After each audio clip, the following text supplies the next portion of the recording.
Boa tarde. Meu nome é Mara Luque, eu sou jornalista, cubro a área de investimentos e finanças, economia. O que eu estou fazendo aqui, né, no meio de um monte de médico?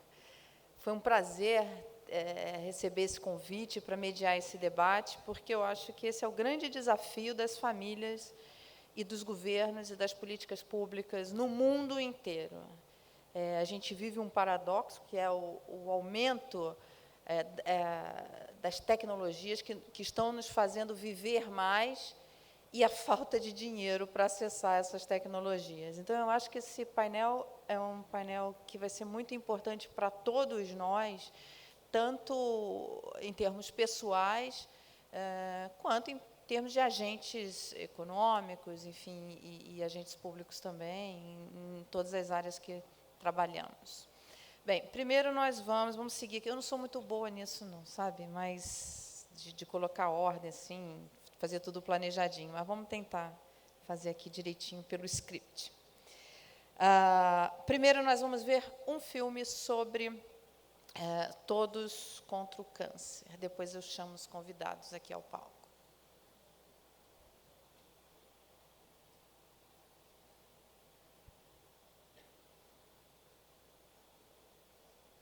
Só eu que não estou escutando? Eu tenho mais gente. É assim mesmo? Não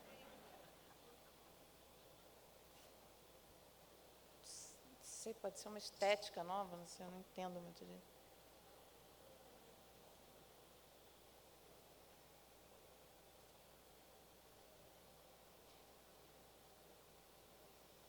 Gente, eu fiz alguma coisa de errado, não?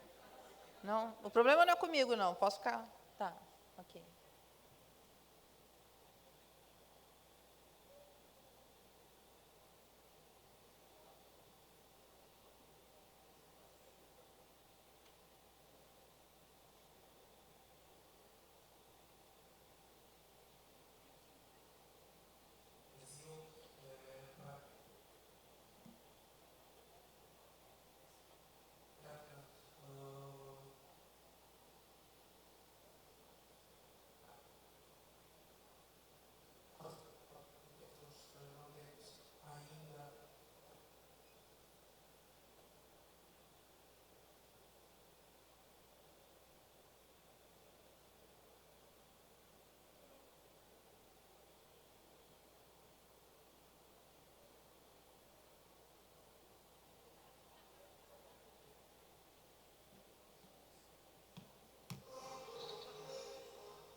Tá. A culpa não foi minha, né? Eu costumo fazer essas coisas aqui, mas... Vamos lá. Então, vamos aos convidados para falar sobre esse tema, né? Enfim, discutir essa questão da gestão dos recursos, do financiamento. Na verdade, o painel que eu vou moderar, o debate é gestão dos recursos em saúde, financiamento e formas inovadoras de remuneração, organizado pela Associação Brasileira de Linfoma e Leucemia. O primeiro convidado é a doutora Ana Maria Malik. Doutora Ana Maria é mestre em Administração de Empresas pela Escola de Administração de Empresas de São Paulo, da Fundação Getúlio Vargas, e doutora em Medicina pela Universidade de São Paulo. Onde você quiser. Só não pode aqui é meu lugar. Sim, pode ser qualquer um. Dr. Stefan Sperling, membro do Centro Brasileiro de Estudos da Saúde e médico assistente do Programa de Residência Médica em Medicina de Família. Doutora Thaís Jorge de Oliveira e Silva, diretora de Serviços ao Segurado e Gestão Médica da Bradesco Saúde e presidente da Comissão de Assuntos Assistenciais da FENA Saúde. Dr. André César Médici, administrador pela Fundação Getúlio Vargas, mestre em Economia na Unicamp e doutor em História Econômica pela USP, além de cursos de especialização em Seguridade Social na Universidade de Harvard. Vamos combinar como nós vamos fazer. Vocês podem sentar, por favor. Vamos combinar como nós vamos fazer aqui. Cada um dos palestrantes, dos debatedores, vão fazer uma apresentação de mais ou menos 10 minutos. Eu posso fazer pergunta, vocês podem fazer perguntas, só que vocês vão levantar a mão, tem microfones pela sala, e aí vocês façam as perguntas. Vamos começar?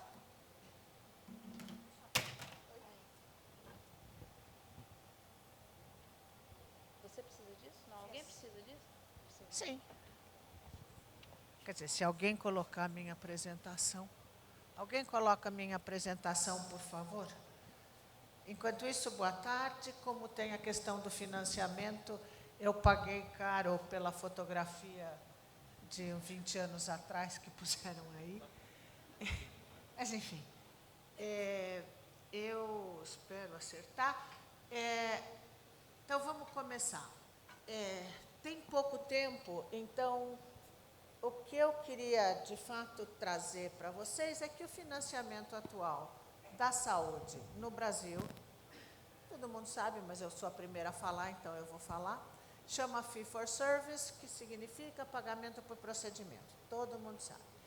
É um cheque em branco, só que hoje, do jeito que está, ou do jeito que está o orçamento da saúde no Brasil, é um cheque em branco com poucos fundos, para não falar sem fundos. As pessoas dizem que se querem algum tipo de mudança, já que o que se deseja é mudar esse modo de financiamento, todo mundo fala isso também, é alinhar incentivos. Agora, a questão é saber alinhar para quê? Então, tem gente que fala que, por exemplo, tem que seguir meta, bater meta, cumprir meta. Mas como é que se transforma em meta? Ou como é que se transforma cuidar do paciente em meta? É difícil, porque o cuidado ao paciente é uma coisa que, assim, não é suficiente o paciente ser feliz, né? Então, precisa pensar nisso. Tem gente que discute, e eu sou uma das pessoas que trabalha com isso, a ineficiência do setor, né? Mas, por exemplo, será que é mais importante eu, como gestora do sistema de saúde, ter leitos ocupados ou ter uma população saudável? Porque não necessariamente... Eu vou contar um segredo para vocês, eu talvez não devesse, mas nem todo mundo que está internado precisaria estar internado. Então, a população saudável poderia ser um objetivo a ser buscado. Eu estive num fórum faz um mês, em que a ideia era como fazer para ter mais qualidade gastando menos. Senhoras e senhores, não dá para gastar menos na saúde. O que a gente tem hoje é insuficiente. O que dá para tentar fazer é gastar melhor, porque aí, eventualmente, será possível fazer mais e melhor. Agora, gastar melhor tem a ver não só com, por exemplo, comprar melhor. Gastar melhor tem a ver com gastar naquilo que é importante e não comprar direitinho uma coisa que não serve para nada. Eu tenho milhões de exemplos, mas eu deixo os exemplos para quem sabe alguém se interessar em fazer perguntas. Tem muita gente interessada, muita gente envolvida no sistema de saúde. E nem todo mundo que está no sistema de saúde está interessado em saúde.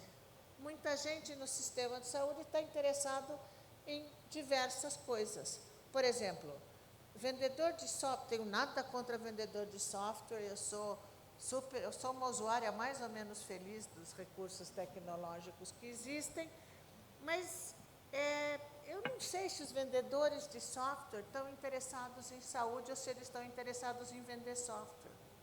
Quer dizer, tem coisas maciças e a gente sabe que as pessoas sabem o que elas sabem. Então, independente do que você precise, se você está procurando alguém para vender o seu serviço, você vai vender o que você tem. Né? Então, a gente tem que pensar nisso. Faz alguns anos se discute o conceito de valor em saúde, onde a visão tradicional é que valor em saúde é o resultado que se obtém sobre quanto dinheiro, quantas unidades monetárias você gastou per capita para atingir esse resultado. Só tem uma pícola questão, que é o que é resultado em saúde.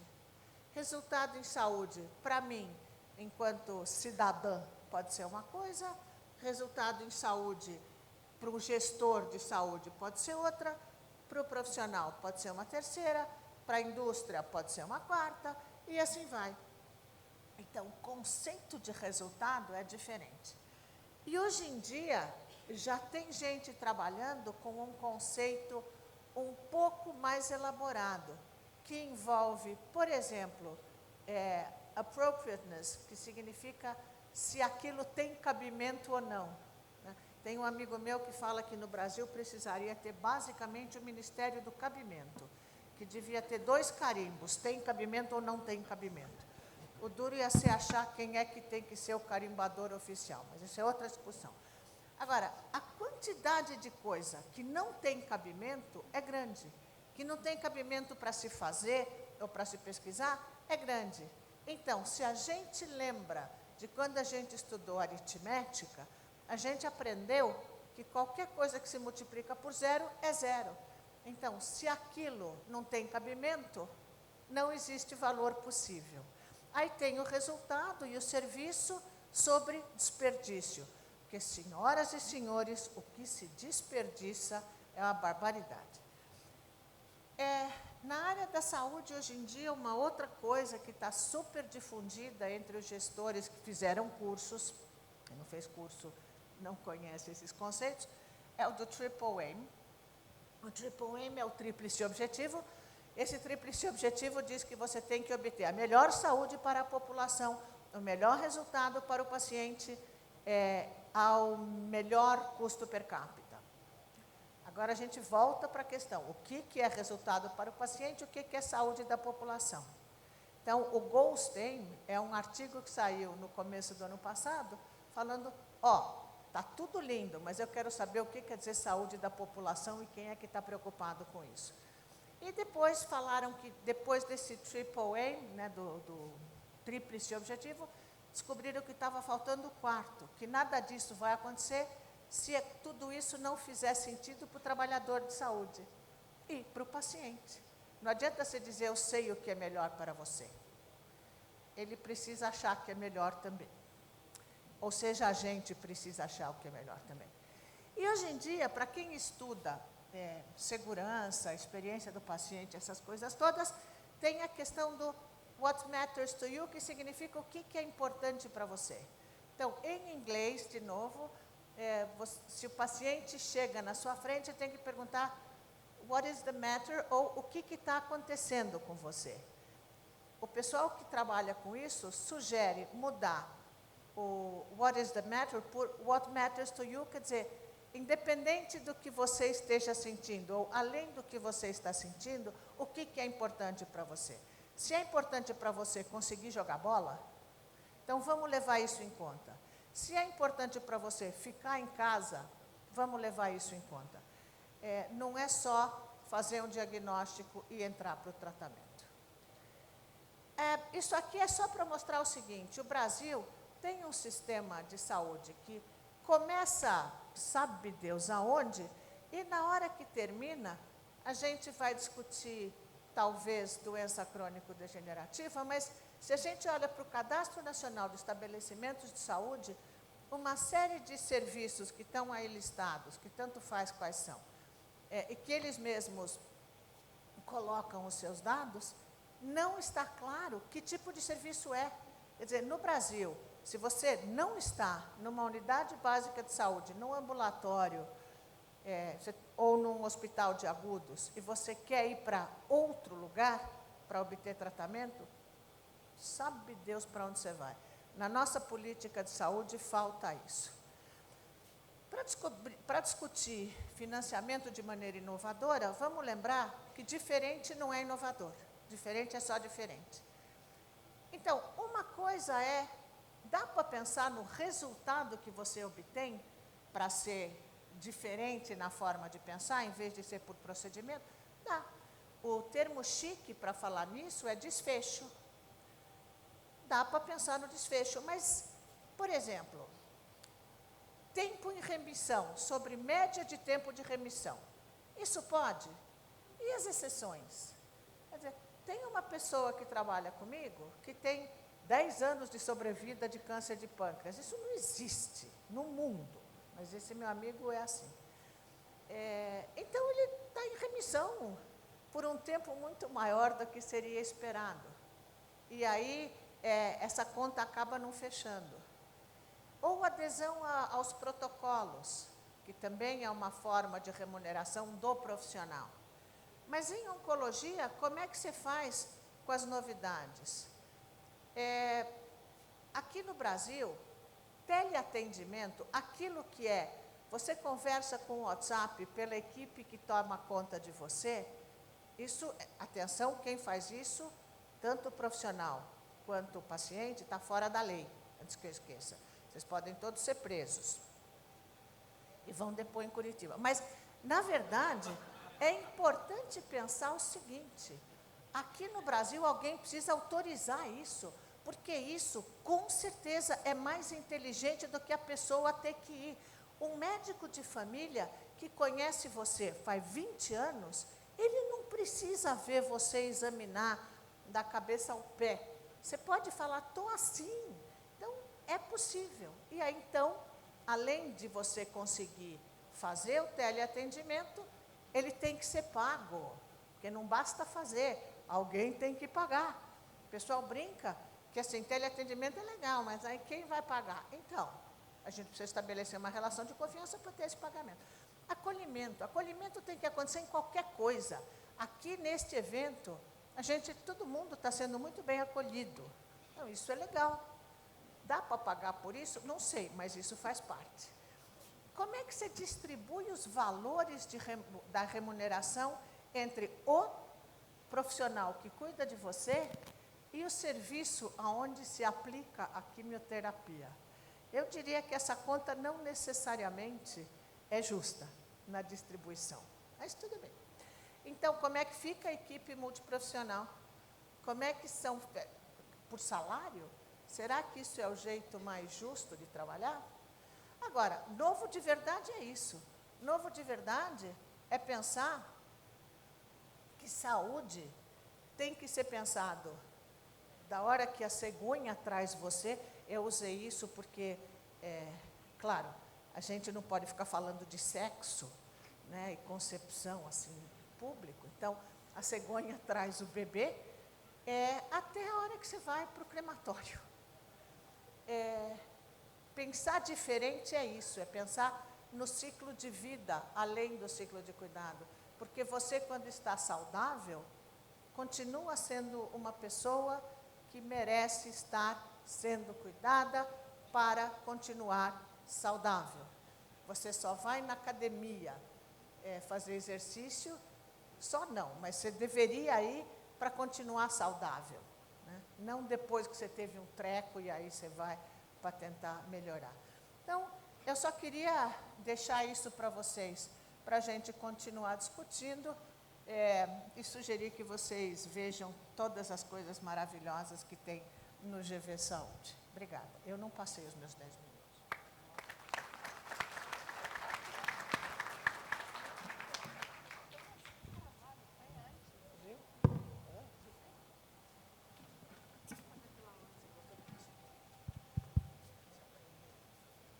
Boa tarde a todos. Deixa eu só guardar aqui. apresentação, eu vou me apresentando enquanto isso. Bom, assim, minha apresentação. Meu nome é Stefan, de formação sou médico, especialista em medicina de família e comunidade e atenção primária. Atuo na Faculdade de Medicina na USP aí, em graduação e ensino, componho a Câmara Temática de Políticas de Saúde do CREMESP e algumas instituições sanitárias. E pensando em inovação de financiamento e responsabilidades em relação ao financiamento, me veio essa frase, passador de slide, tá? Imagina, professor, esse daqui? Você tem que apertar no verdinho.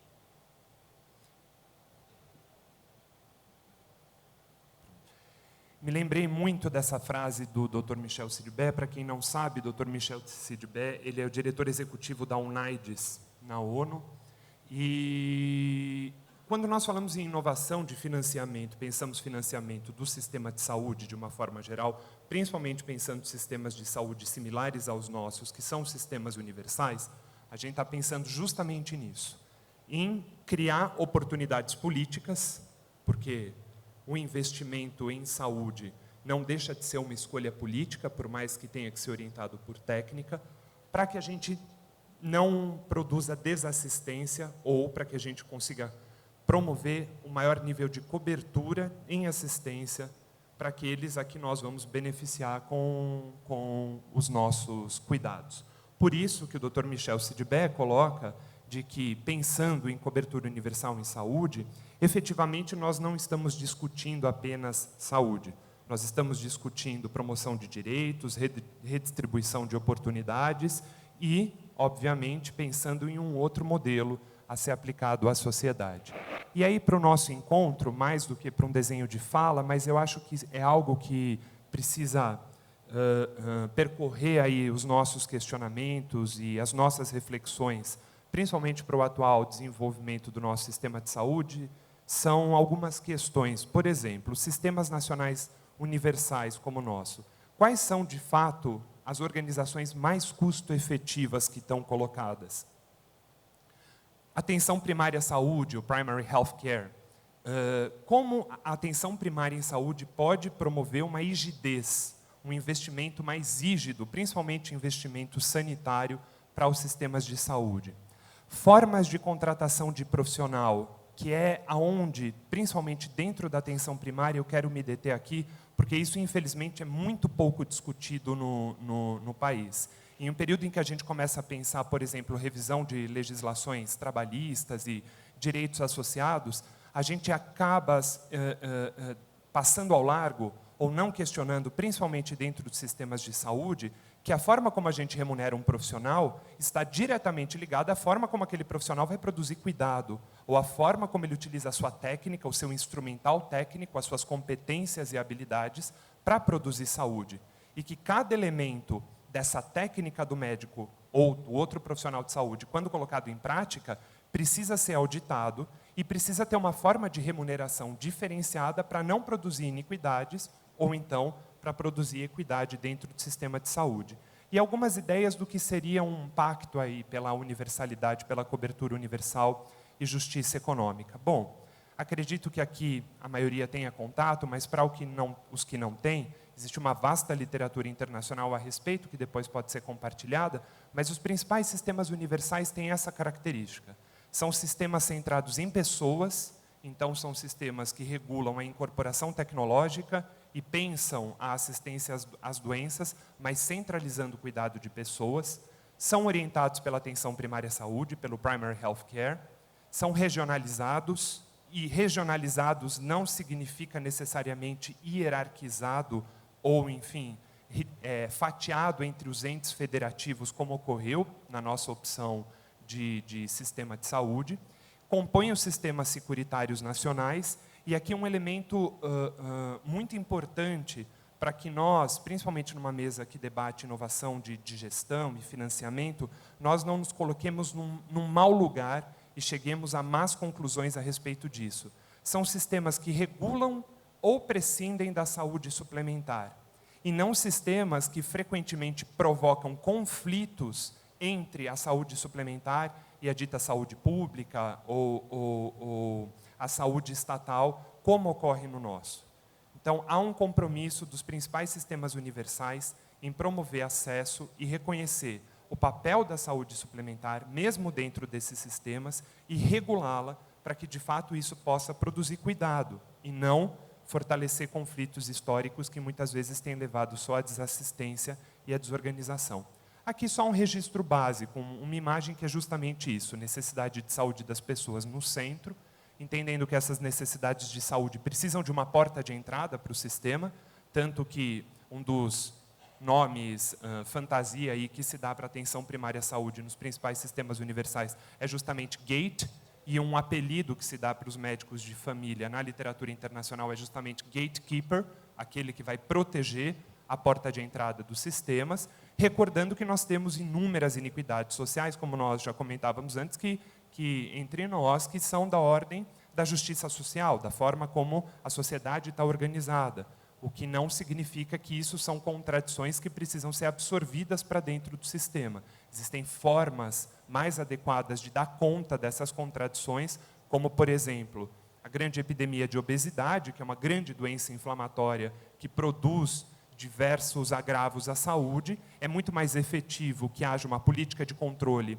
de substâncias açucaradas na sociedade, como a Inglaterra já vem fazendo, do que efetivamente o médico investir tempo de consulta, que é um dos seus recursos e que precisa ser remunerado e fiscalizado, e isso no país, tempo de consulta, a gente deixa muito a critério do eu sempre preciso mais tempo de consulta para fazer melhor, quando as evidências não mostram justamente isso, mas enfim, são questões que não são da ordem da clínica do dia a dia. Muito mais importante o médico investir tempo discutindo com o seu paciente cuidado de uma insuficiência cardíaca, por exemplo, do que ficar discutindo se a Coca-Cola é mais prejudicial à saúde do que o suco Del Valle, por exemplo.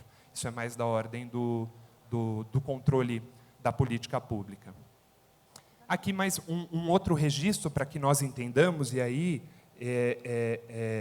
essa daqui é uma tentativa gráfica que eu fiz para um artigo de uma revista da Fiocruz, de tentar pegar aquele modelo de necessidade de saúde de Dona Bedian, um modelo bem clássico que ele traz, mas tentar incrustar nele, registrar ali algumas ideias que são pouco discutidas comumente no meio sanitário também, que é, a gente não tem só as necessidades ou as demandas de saúde produzidas por questões ambientais, comportamentais, socioeconômicas, biológicas, mas a gente tem também necessidades de saúde que os sistemas de saúde vão criando nas pessoas, vão criando nas comunidades onde eles estão inseridos, e isso pode produzir iniquidade, como, por exemplo, o caso dos sobrediagnósticos, o caso das opressões étnicas em relação ao acolhimento, o caso do marketing de doença, o disease mongering, que é algo muito discutido, principalmente na medicina anglo-saxã. Em relação à atenção primária à saúde e rigidez dos investimentos sanitários. Um pequeno modelo breve de política de gestão e de política de cuidado da atenção primária. Por que ela é mais custo-efetiva? Ela é mais custo-efetiva e ajuda a organizar o cuidado dos pacientes, porque efetivamente é ela que consegue produzir ou oferecer 4 atributos para o sistema de saúde. Coordenação do cuidado, ou seja, acompanhar o paciente ao longo de todo o seu histórico clínico, acompanhá-lo efetivamente ao longo do tempo de sua vida, oferecer um cuidado abrangente, ou seja, em todas as suas questões e necessidades de saúde, e principalmente oferecer acesso. Aqui é um registro de um artigo em inglês muito importante, demonstrando justamente o que a professora havia comentado, de que, cada vez mais, para produzir uma política de saúde, um cuidado de saúde efetivo, isso precisa ser compartilhado com pessoas. E aí, dentro da atenção primária, indo um pouco mais para finalizar, para a gente poder abrir o debate e passar a fala, e pensando no cuidado das pessoas, existem alguns elementos, né? Então, a utilização da figura dos médicos de família e da porta de entrada como acolhimento para as necessidades de saúde. O que significa cuidar de pessoas, que nem sempre é prevenir e nem sempre é remediar, mas está disponível para acolher questões de saúde. A organização da rede, que aí entra justamente aquele conflito entre público e privado que a gente vai reproduzindo, que é um pouco o paradoxo de Braz. Não sei se vocês já ouviram falar, o paradoxo de Braz é utilizado principalmente para interpretar como a gente cria, por exemplo, vias públicas mais velozes, apesar de diminuir a velocidade e não criar novos equipamentos. E aí é um pouquinho que ele traz aqui, né? Esse é o paradoxo de Braz, que a adição de capacidade extra para uma rede, às vezes pode diminuir a efetividade dela. Ou seja, nem sempre ficar criando serviços especializados ou aumentar o número de especialistas numa rede vai fazer com que o sistema de saúde, o cuidado das pessoas sejam efetivos. Aqui é um modelo de contratação, mas, para encerrar minha fala, não comer tempo dos outros palestrantes, eu acho que isso é o principal. Quando a gente pensa em remunerar um profissional de saúde, independentemente dele ser médico, enfermeiro, enfim, quem está produzindo saúde, a gente precisa saber que, como a gente oferta a remuneração, a gente vai colher uma determinada intervenção. Então, por exemplo, um modelo bem utilizado aqui no país, como a professora falou, o modelo Fee for Service, que você vai pagar pelas intervenções que você faz, que é uma parte da remuneração dos principais sistemas de saúde. Por quê? Porque é interessado, principalmente para você aumentar a resolutividade de sistemas, que você remunere um profissional de saúde que vai fazer um procedimento ou que vai fazer uma intervenção num paciente. O que não significa que tem que ser a única, porque aí esse é um estudo holandês, eles mostram, se você só remunera o profissional pelas intervenções que ele faz, ele pode aumentar o número de iatrogenias ou intervenções desnecessárias, mas é algo interessante. O modelo de captação, de você incentivar com que o profissional tenha uma carteira de pacientes ou tenha um conjunto de pacientes adstrito, porque isso evita com que o profissional tenha um número reduzido ou selecione seus pacientes segundo as suas conveniências de horário, de disponibilidade de agenda e, de fato, se responsabilize pelo acesso ao sistema. O budget, que é o orçamento. Cada vez mais os médicos de família, nos principais sistemas universais, são responsáveis por pensar o orçamento. Não sei se vocês sabem como funciona o sistema em inglês, eu vou avançar só um pouquinho no tempo e aí eu encerro com os modelos de remuneração. Não sei se vocês sabem, mas o modelo sanitário inglês, o médico de família é dono da sua clínica de atenção primária e o Estado compra os serviços dessa clínica.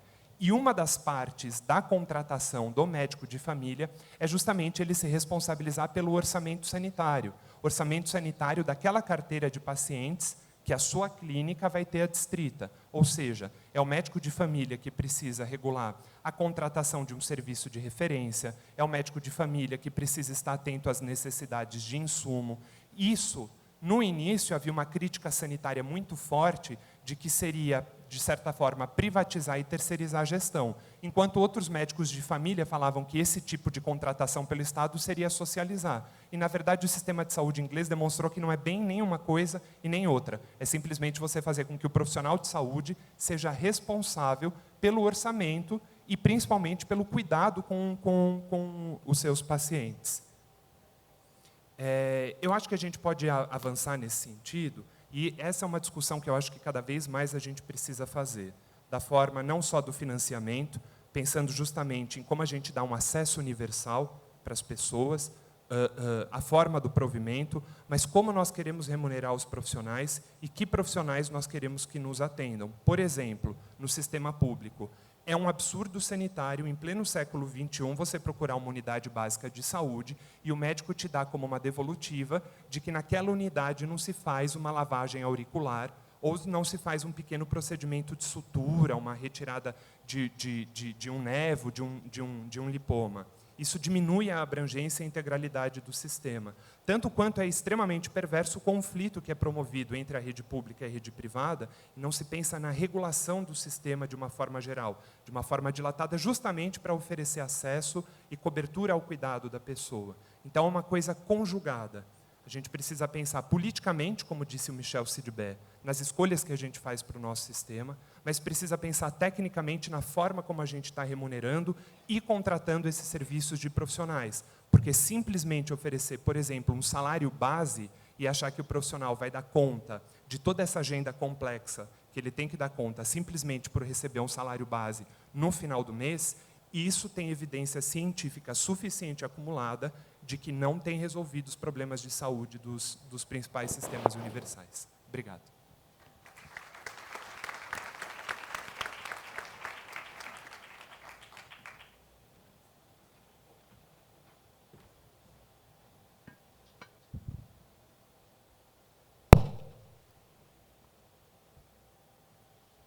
Boa tarde a todos. Meu nome é Thaís, eu sou médica, hoje representando aqui a FENA Saúde, que é a Federação Nacional de Saúde Suplementar.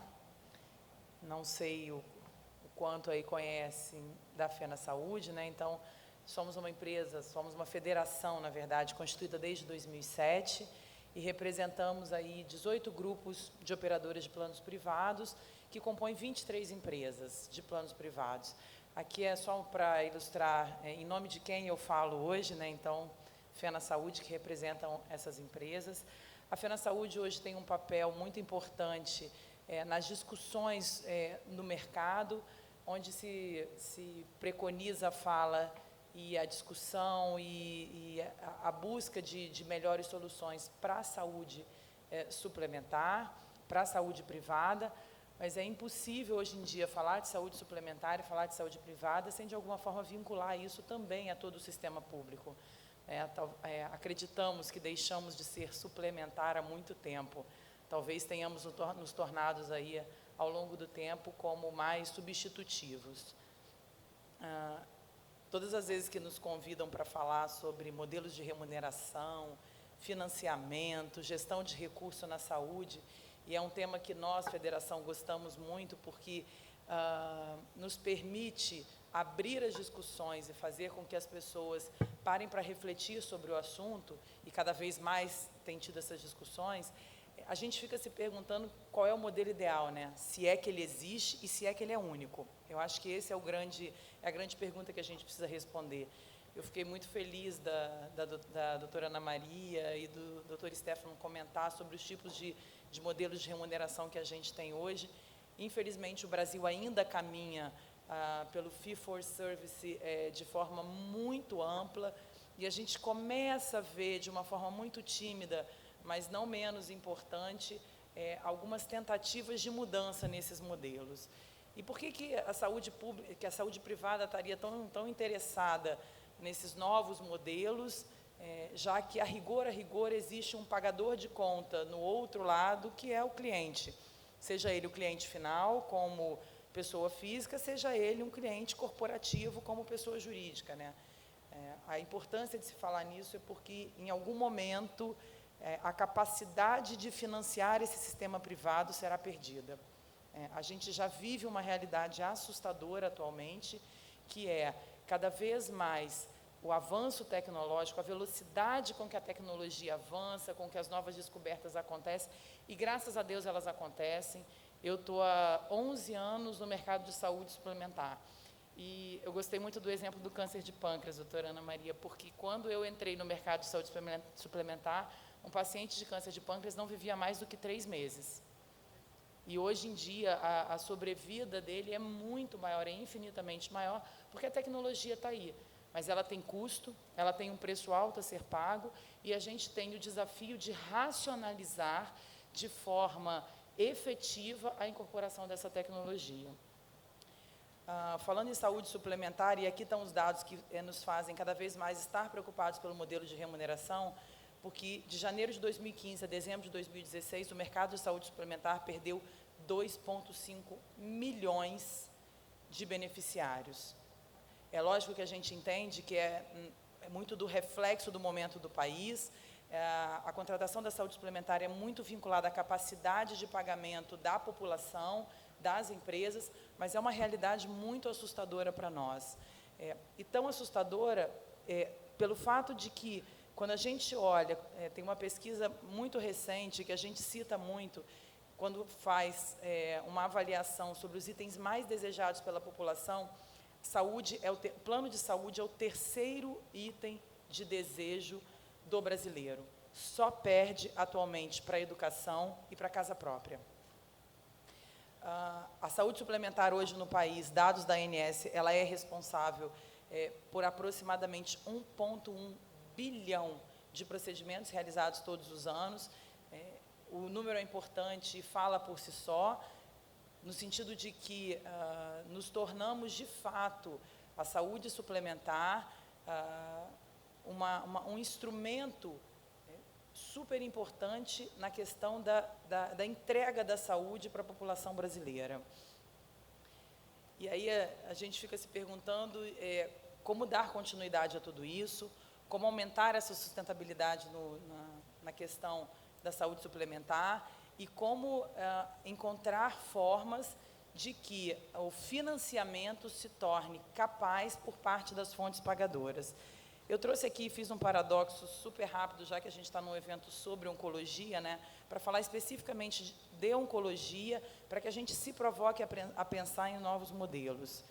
Então, aqui tem dados especificamente sobre oncologia, né, 22%, a expansão em 22% no número de mortes no mundo desde o início do século, e uma projeção até 2030 de mais de 21 milhões de pessoas que devem ser diagnosticadas com câncer. Estima-se que o custo com o tratamento com o câncer, ele seja 7 vezes maior do que o gasto com a prevenção. E quando a gente fala em prevenção, uma coisa que é muito importante, prevenir não é só fazer exame, muito pelo contrário. Essa ideia errada de que a prevenção está associada à realização de exames, que a prevenção está associada somente a rastreamento, muitas das vezes pode criar um paradoxo de angariação de custo no sistema de saúde. Então, prevenção está associado com hábito de vida, prevenção está associado com promoção de saúde, né? O Brasil é um dos pioneiros no mundo em modelos de prevenção, de programas de prevenção contra tabagismo. Uma pena do que tem acontecido é que nós conseguimos fazer um avanço na redução do número de tabagistas, mas isso tem se estagnado. E por que a gente fala de tabagismo, né? Porque é um dos principais efeitos externos relacionados à questão dos diagnósticos de câncer. Associado a toda essa questão da promoção e da prevenção, nós não podemos deixar de falar em saúde suplementar, de incorporação de tecnologia e, a cada 2 anos, a revisão que a ANS faz sobre as incorporações tecnológicas que a saúde suplementar, então, passa a ter como necessidade de cobertura. Eu trouxe um exemplo aqui, alguns dos senhores devem ter conhecimento, desde o meio, mais ou menos, do ano de 2016, nós viemos discutindo com a ANS. Quando eu falo nós, é nós, sociedade, porque essa discussão ela se dá com a ANS através das operadoras de saúde, através dos órgãos de consumidores, através dos conselhos de classe. Então, a cada 2 anos, a ANS abre uma discussão com a sociedade para incorporação tecnológica no rol de procedimentos. Em oncologia, eu não tenho dúvida que o grande marco da saúde suplementar na oncologia aconteceu em janeiro de 2014, quando houve a incorporação da obrigatoriedade de cobertura dos medicamentos oncológicos orais. Infelizmente, para nós, saúde suplementar, apesar de muitos estudos levarem a uma percepção de que a gente poderia ter os oncológicos orais muito como substitutos, isso não foi uma realidade. Então, houve, sim, uma incorporação de custo importante com essa incorporação tecnológica, mas que, de fato, a gente não pode, de forma alguma, dizer que não deveria acontecer, muito pelo contrário. Outras coisas que entraram agora recentemente relacionadas à oncologia, que está na discussão, que é a incorporação de novas patologias relacionadas à obrigatoriedade de cobertura para o diagnóstico através do PET-CT ou do rastreamento e estadiamento. E aí o paradoxo que a gente faz e se pergunta quanto a toda essa incorporação de tecnologia é como nós, sociedade, e como nós, órgãos de classe, sociedades consumeristas, podemos, então, fazer com que a sociedade enxergue, com que a população enxergue que tão importante quanto ter esse rol de procedimentos a serem cobertos, a serem garantidos para que a gente possa se tratar, é ter também planos que nos permitam que a gente possa promover melhor saúde. Eu trouxe aqui um exemplo de programa de tabagismo, que, na nossa realidade, é super difícil você conseguir adesão, é super difícil você fazer com que as pessoas estejam dispostas a participar de programas dessa natureza, e são tão importantes quanto ter a garantia da cobertura de tratamento. E fica aqui a reflexão, que é, olhando para essa realidade, que é, a gente ainda engatinha na questão da promoção e da prevenção, a gente está muito preocupado com as novas tecnologias que chegam para os tratamentos e como é que nós conseguimos fazer um equilíbrio entre essas forças. Como é que nós conseguimos quebrar um pouquinho esses paradigmas de que a gente precisa, sim, a gente precisa se dedicar e ter a clareza de que a medicina primária, que o acesso primário à saúde é tão importante quanto você ter direito a usar um robô para fazer uma cirurgia complexa, quando assim fizer necessário.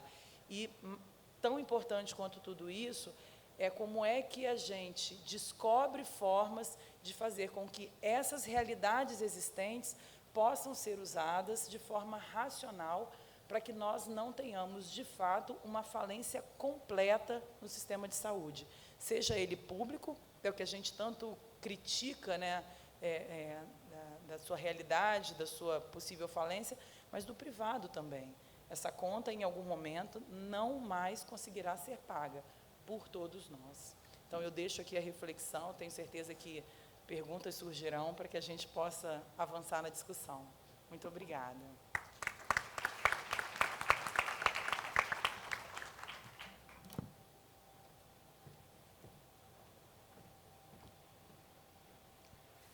Bom, diferentemente dos 3 expositores anteriores, que são médicos, eu sou economista da saúde. Meu nome é André Médici, eu trabalho no Banco Mundial. Eu queria agradecer à Brale a perspectiva de estar mais uma vez com vocês nesse encontro.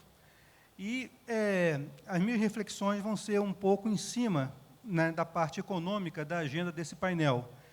Então,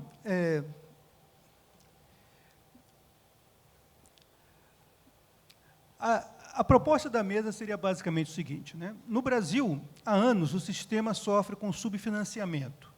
Em termos de crise política e econômica, a situação tem se agravado e as perspectivas para os próximos anos não são favoráveis. Diante desse cenário, quais opções estão à disposição para manter o financiamento do sistema e otimizar a utilização dos recursos disponíveis? Então, eu diria basicamente que a proposta da mesa ela trabalha com 4 pontos. O primeiro é o subfinanciamento. Vamos falar um pouquinho sobre ele. O segundo é perspectivas para os próximos anos que não são favoráveis. Também é verdade. Vamos ver o que vai acontecer, o que poderia acontecer nos próximos anos. A terceira são as opções que estão à disposição para manter o financiamento do sistema, que também é uma coisa difícil de pensar. E, por fim, a ideia de otimizar a utilização dos recursos disponíveis, né, que é um pouco a questão de contraposição ao fato de que a gente talvez não possa ter tantas opções assim. Então, esse seria basicamente o cenário que a gente tem que colocar nessa mesa. Vamos falar um pouco sobre o subfinanciamento do SUS. O SUS é subfinanciado, mas seu conceito de integralidade pode levar a privilégios. Essa é uma questão que não está ainda bem discutida no âmago do SUS. Quando a gente fala, por exemplo, integralidade, a gente nunca definiu exatamente que conceito de integralidade a gente tem. E isso faz com que a gente tenha toda uma discussão que se desembaraçou para a questão como é que se diz, da judicialização, né? Que é uma das questões que a gente tem que discutir. Então, o conceito de legalidade leva o sistema a não ter prioridades. Essa é uma das questões que a gente tem que discutir. E, pelo fato de não ter prioridades, a incluir o que não deve ser financiado, muitas vezes. A judicialização, ela garante o deslocamento de recursos de prioridades coletivas, muitas vezes para interesses individuais, ou interesses de empresas, ou interesses de grupos, ou interesses de vários atores. Então, essa é uma questão que a gente tem que voltar a discutir. Como a gente pode priorizar dentro do SUS aquilo que é efetivamente essencial? E, para que a gente possa fazer isso, a gente tem que evitar que se tire recursos de quem não tem recursos para financiar os recursos de quem pode pagar. Essa é uma das questões básicas que a gente tem que colocar sobre a mesa.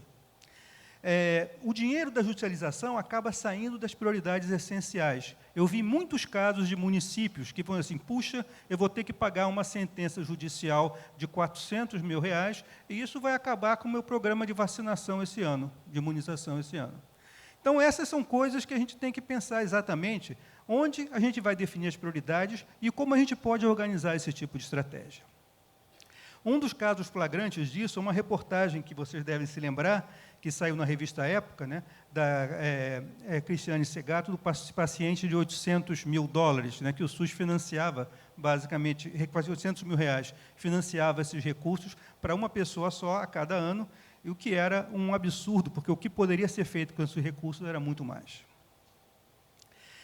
A outra realidade sobre a questão do subfinanciamento é que a participação do gasto público como parte do gasto total em saúde é muito baixa.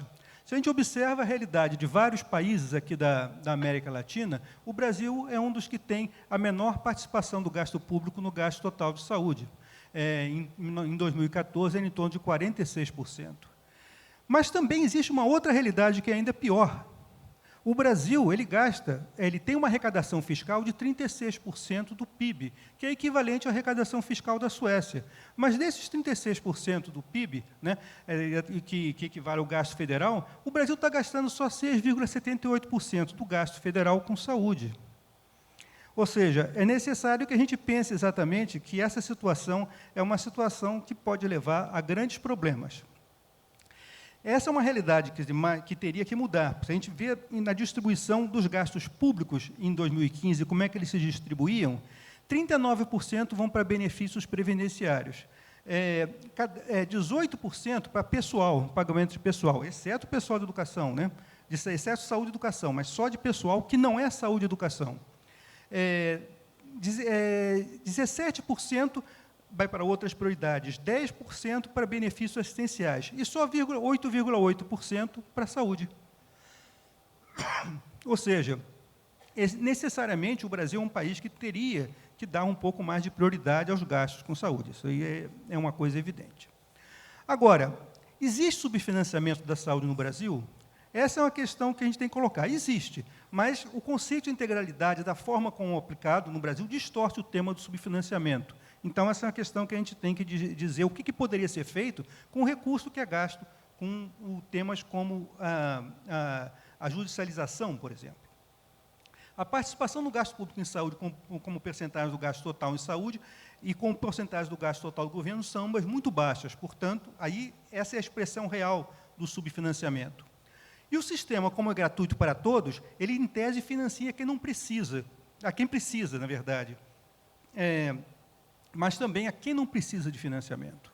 Então, uma questão que ser colocada. E os gastos públicos hoje existentes poderiam ser suficientes para financiar os pobres? É uma pergunta que eu faço. Será que daria para financiar com os gastos que se tem? O ponto 2, perspectivas do financiamento para os próximos anos. Os gastos com saúde no Brasil, de alguma forma, desde os anos 90, têm crescido de uma forma basicamente sustentável. A partir de 2013, eles param de crescer. Então, a gente pode notar aqui que, desde 2013, a gente tem um recurso que não cresce praticamente.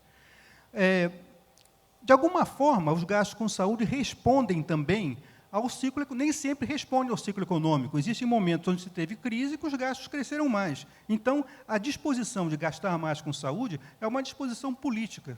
Não é uma disposição que está somente associada ao ciclo econômico. Ou seja, se pode gastar mais com saúde num momento onde se tem crise, desde que as prioridades sejam redefinidas.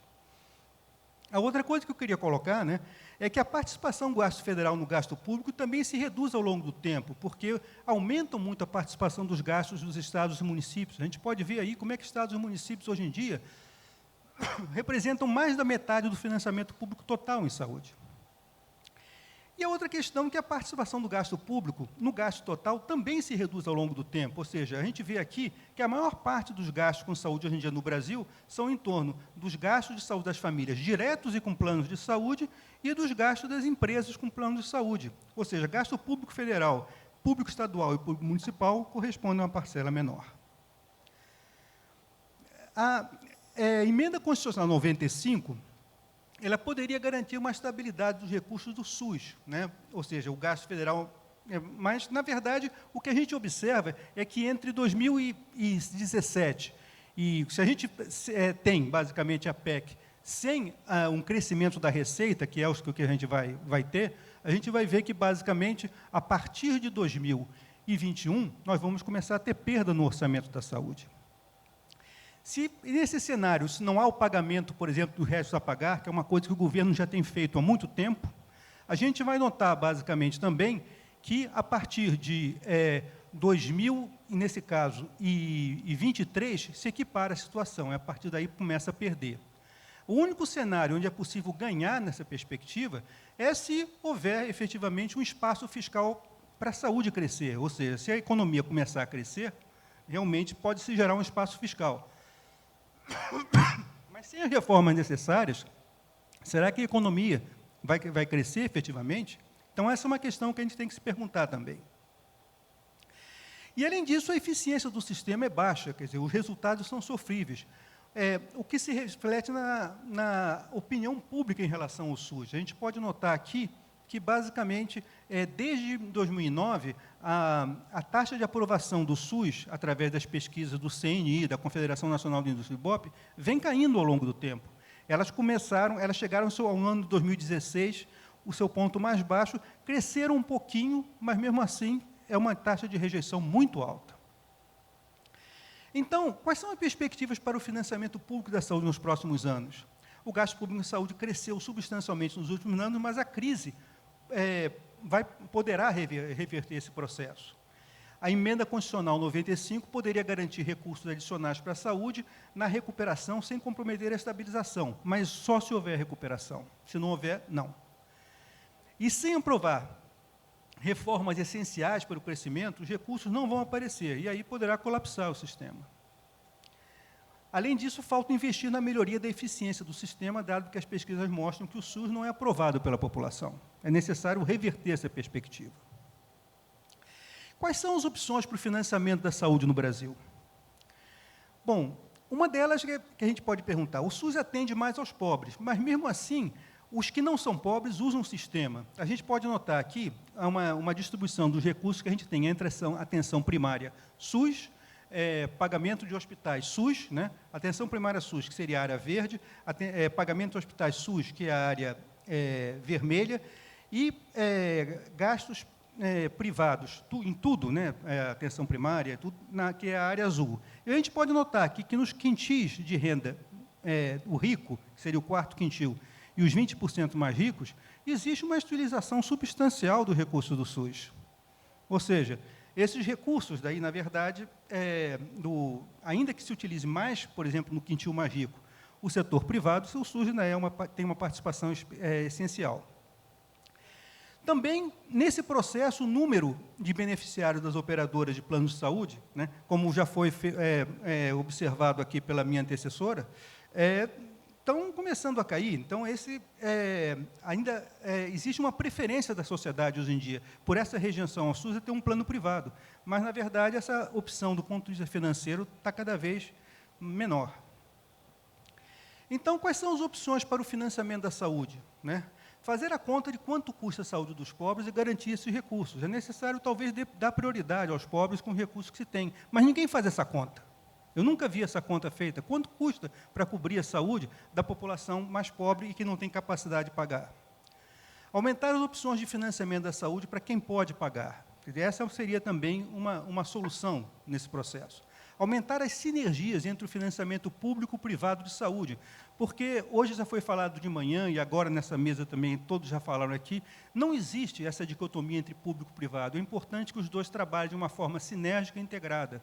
Essa é uma questão que tem que ser pensada daqui para frente. Então, por fim, para terminar, otimizando os recursos disponíveis para a saúde. Otimizar os recursos disponíveis, para mim, seria gerir melhor o acesso à tecnologia e aos procedimentos caros, como uma solução explícita para reduzir a judicialização. Intensificar promoção, prevenção, diagnóstico precoce e atenção primária para todos os riscos. Essa é uma questão que é fundamental.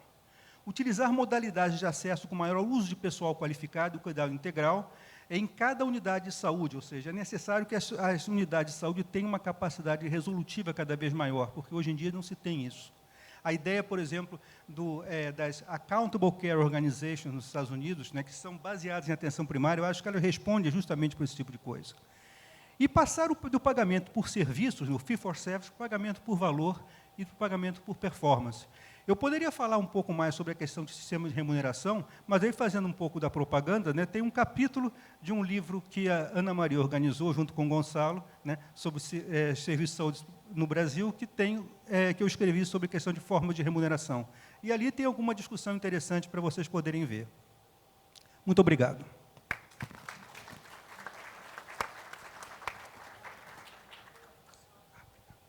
Nossa, tem tanto assunto aqui, tem tanta pergunta.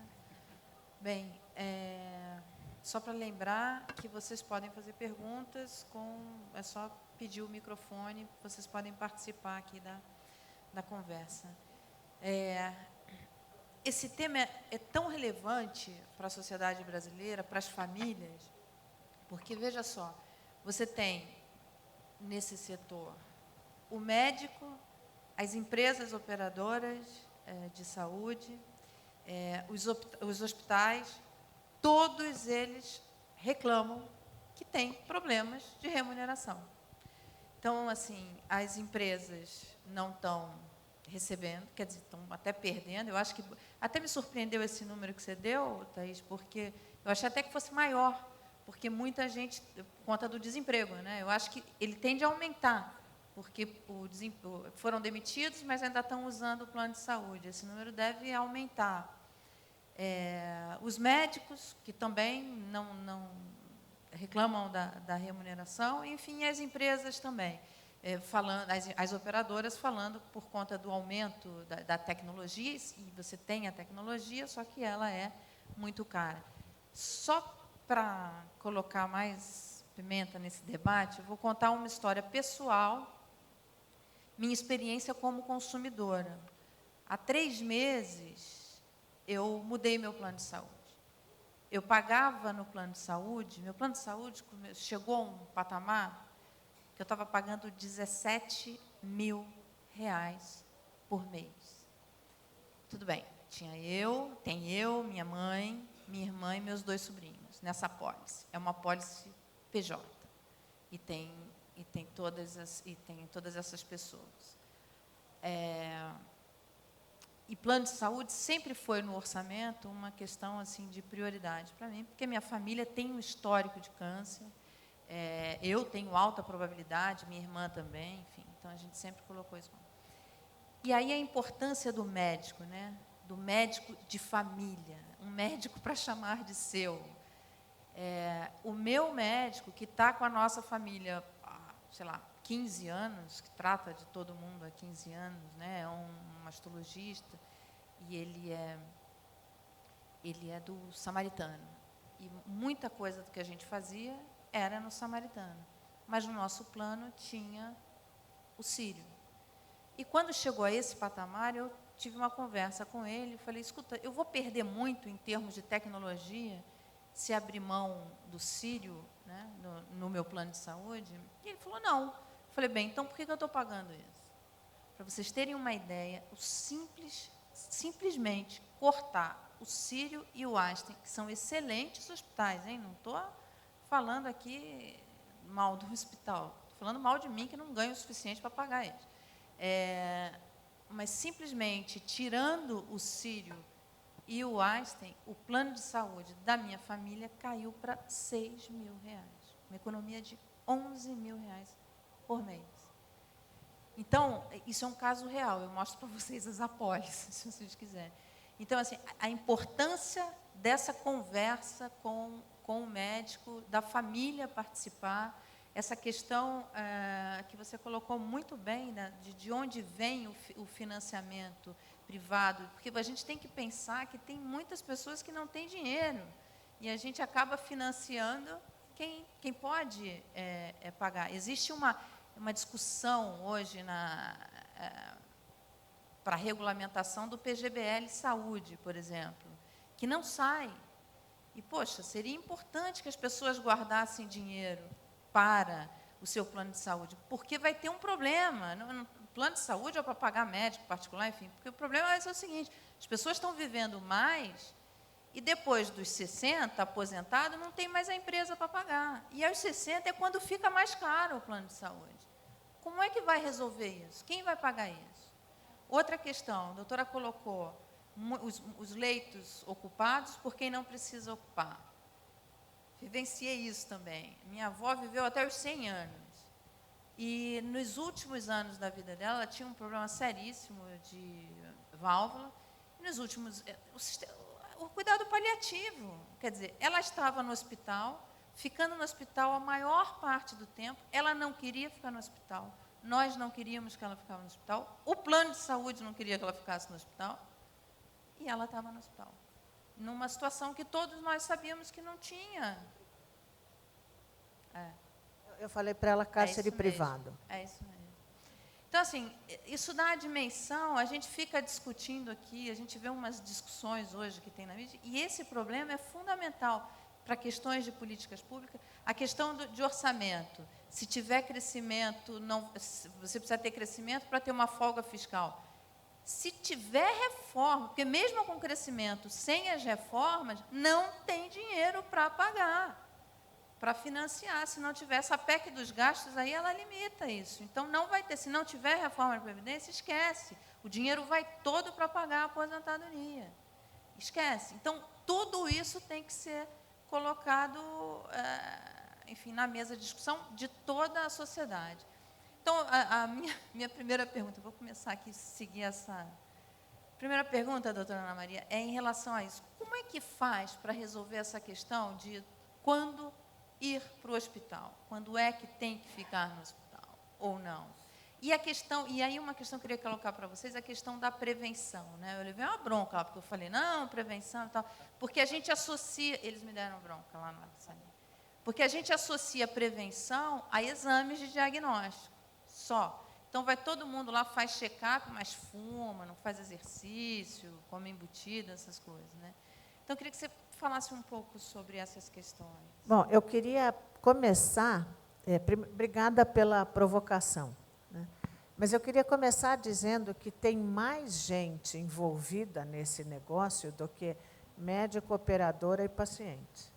Quer dizer, você tem outros profissionais de saúde, que eu não vou enumerar todos, mas são muitíssimos. E o ministro, né, que saiu, não veio, né? Fugiu.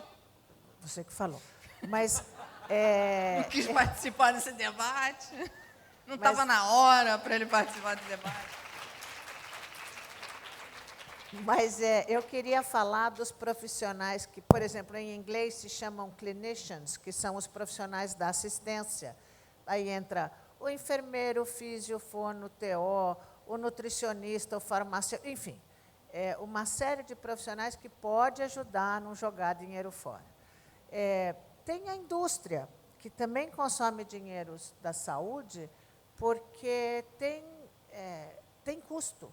E no modelito fee for service, a hora que você vai pagar o hospital, você tem que pagar muito os órteses, próteses, materiais especiais, que hoje em dia já mudou de sigla, não é mais OPME, mas, enfim, e os medicamentos. E tudo isso é gente que está reclamando de como está o financiamento do sistema hoje. E tem outros prestadores que não os hospitais. Então, é aqui que eu vou começar a responder o que você falou.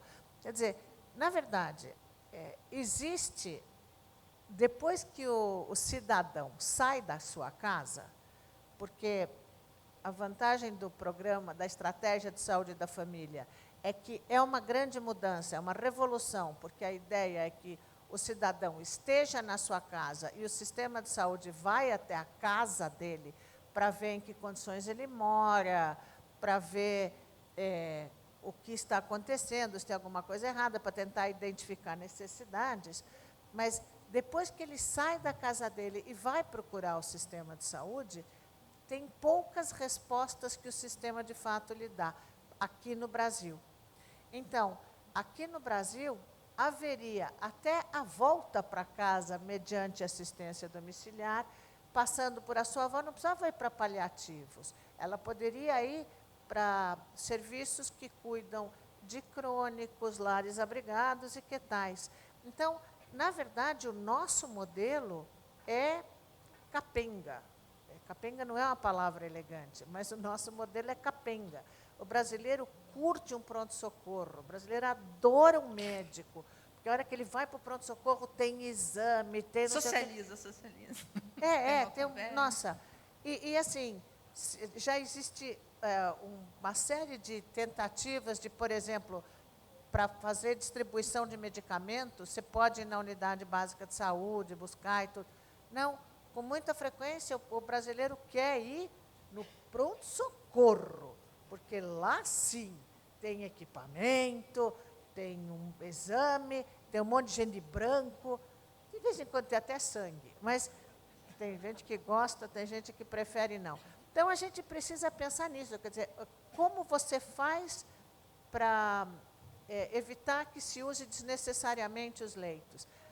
É desenhar uma rede de serviços que comece na casa da pessoa e vá até a casa da pessoa. Quer dizer, você não precisa... Tem alguns planos de saúde, por exemplo, que assumem que a hora que o paciente, ou a hora que o cidadão vira paciente, eu pego e cuido dele depois. A questão é que nosso sistema de saúde não cuida da gente. A gente pode ter o médico para chamar de seu, o médico de família, mas com muita frequência a gente não deixa acontecer esse cuidado. Tem uma outra gracinha em inglês que fala, antigamente, quando a gente morria cedo, a gente morria de sarampo. Hoje a gente não morre mais de sarampo. Hoje a gente sobrevive ao sarampo e vai ter uma doença crônica que vai nos matar bem depois. Então, hoje em dia, e naquela época do sarampo, você podia não morrer, mas aí você era curado. Hoje em dia se fala que você tem que parar de pensar em cura, porque a hipertensão não cura, diabetes não cura, câncer não cura. Então, você trata e cuida. Então, você vai da cura para o cuidado. From cure to care. E aí, semana passada, eu ouvi uma coisa de uma pessoa de cuidados paliativos, justamente, que eu achei ainda mais maravilhoso, o presidente da sociedade. Eu achei ainda mais legal, porque, assim, care, em inglês, significa duas coisas. Uma, cuidar, e a outra é, eu me importo com você. A gente não dá bola para a equipe de saúde, a gente não se vincula a um profissional, porque a gente não acha que ele está preocupado conosco. O médico de família é uma alternativa para isso. Às vezes rola, às vezes não rola, mas para tirar a pessoa do conceito de estar no hospital, tem que achar que tem alguém que pode cuidar da saúde e da vida dela. Essa mudança de modelo, ela é viável, enfim, como a doutora está propondo, enfim, de você ir até a casa do paciente, em termos econômicos, em termos culturais, em termos de gestão pública? Em relação ao hospital como recurso, esse fetichismo que a gente tem um pouco, é perfeitamente viável você ter acesso à casa do paciente, aos hábitos culturais, enfim. Tem um dos tributos derivativos, Barbara Starfield, que é uma das grandes teóricas da atenção primária e da medicina de família, coloca alguns atributos derivativos ou derivados da atenção primária. A competência cultural é seguramente um deles. Mas eu acho que mais do que o recurso necessário de você ir para a casa de um paciente, a Thaís colocou coisas aqui, falou de coisas que são muito mais efetivas do que necessariamente você ter que dispor desse trânsito. Por exemplo, eu fiquei estarrecido quando eu soube que o Conselho Regional de Medicina, me desculpem os colegas, mas o Conselho Regional de Medicina do Rio Grande do Sul queria entrar com um processo ético-legal contra a equipe de telemedicina do Rio Grande do Sul, porque eles queriam pensar num grande processo de matriciamento à distância de técnicos que realizariam exames oftalmológicos, e esses exames, as imagens desses exames capturadas ao vivo, seriam transmitidas para especialistas nos locais de referência, e aí, ao invés do paciente ter que se deslocar até o especialista, ele receberia o resultado do exame e laudaria à distância. Quer dizer, a gente tem, às vezes, um fetichismo com a necessidade da presença, que muitas vezes não se traduz efetivamente em cuidado. É muito mais interessante eu ter o recurso de um técnico capacitado em fazer uma triagem de acuidade visual, porque gente, me desculpem, são 6 anos de medicina, 3 de oftalmo, para eu ficar passando a rodinha falando, assim está melhor ou assim está melhor? Esse profissional tem que ser utilizado para retinopatia diabética. Esse profissional tem que ser utilizado para metástase em retina de cânceres de sistema nervoso central. Ele não tem que ser utilizado ali para ficar passando imagens, vendo se uma está melhor do que a outra. Isso, um técnico, é mais custo-efetivo e é um recurso, por exemplo, utilizar o WhatsApp ou o e-mail.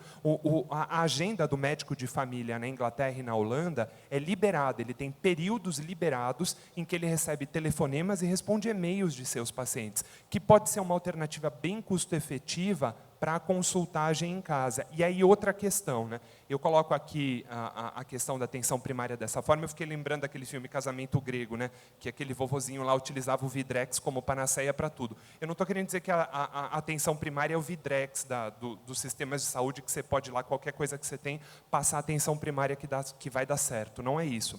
Mas a questão é, médico de família, com os seus atributos, com a sua competência, consegue, tanto que é o que se tem provado na Inglaterra, por exemplo, de deixar mais a gestão na mão desses médicos também. A gente consegue utilizar esse recurso para diminuir internações hospitalares, que é o que a gente chama de causas sensíveis à atenção primária de internação, com esses recursos tecnológicos que a Thaís colocou aí, que na rede pública a gente não consegue utilizar tanto, é uma lástima, que na rede privada a gente, com uma boa gestão, consegue administrar, que mostra mais satisfação das pessoas e, de fato, produz cuidado do que só um encontro ali entre 2 seres humanos, né? Thaís, só para a gente complementar aqui esse debate do que tem que ser feito, enfim, dessas mudanças, dessas questões, você, quando começou a sua apresentação, você mostrou uma lâmina mostrando que a Fena Saúde, as empresas associadas, todas elas grandes empresas, enfim, agentes econômicos, com poder de barganha muito forte. O que essas empresas estão fazendo efetivamente? Porque elas se articulam sempre em defesa dos seus interesses, normal, em gestões junto ao governo, enfim, junto aos reguladores. E para efetivamente mudar essa estrutura, enfim, melhorar a eficiência da gestão de saúde pública, o que as ajudas, de certa forma, também, é feito alguma coisa? Enfim, elas estão juntas tentando agir junto ao poder público? Antes de entrar nessa resposta, Mário, eu vou só complementar um pouquinho a pergunta anterior que você fez para o Stefano, vou me permitir intrometer, mas é porque tem uma questão que a gente às vezes esquece, e é tão importante quanto tudo isso que a gente falou aqui. O que eu faço para o paciente deixar de ir ao pronto-socorro? Existe uma questão cultural no país fortíssima. Todas as vezes que nós falamos dessa questão cultural, eu gosto de remeter a um exemplo muito claro, que é aleitamento materno e parto natural. Provavelmente, há 30, 40 anos atrás, aleitamento materno era uma bobagem. Ficar forçando a criança, aquele leitinho aguado, para que aquilo? Não, bota uma farinha na mamadeira, vai ficar gordinho, fortinho, vai crescer, que é uma beleza.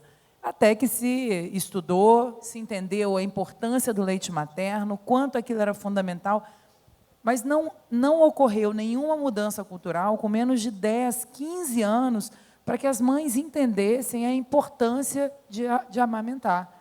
Eu tenho 2 filhos, com 1 mês eu voltava para o consultório e eu tirava leite, congelava, porque se eu não amamentasse, eu acho que aquilo ia ser o fim para mim, não só pelo vínculo materno com a criança, mas pela importância da questão do leite materno. Eu tenho certeza que a grande maioria aqui já viu as campanhas realizadas, começou com a ANS e teve uma boa aderência das operadoras, e porque no SUS é essa realidade, que é a questão do parto natural. Hoje a gente vive uma realidade de cesariana no mundo privado, na medicina privada, então é assustadora, como se parto natural fosse fazer cesariana. E é cultural. Vai mudar? Vai mudar. Mas não vai. Existe um programa lançado pela ANS há 2 anos e meio. Mexeu 2, 3 pontos percentuais no ponteiro até agora. mas vai mudar, vai mexer mais, mas leva tempo. A questão do pronto-socorro, do acesso à saúde, é isso, é acesso. E isso vem muito da cultura, um pouco do sistema público. Eu levo 3 anos para marcar uma consulta, a dificuldade que eu tenho. Então, a gente está falando uma coisa aí muito interessante, que são recursos públicos para promover esse tipo de cultura. Sim. De mudança cultural.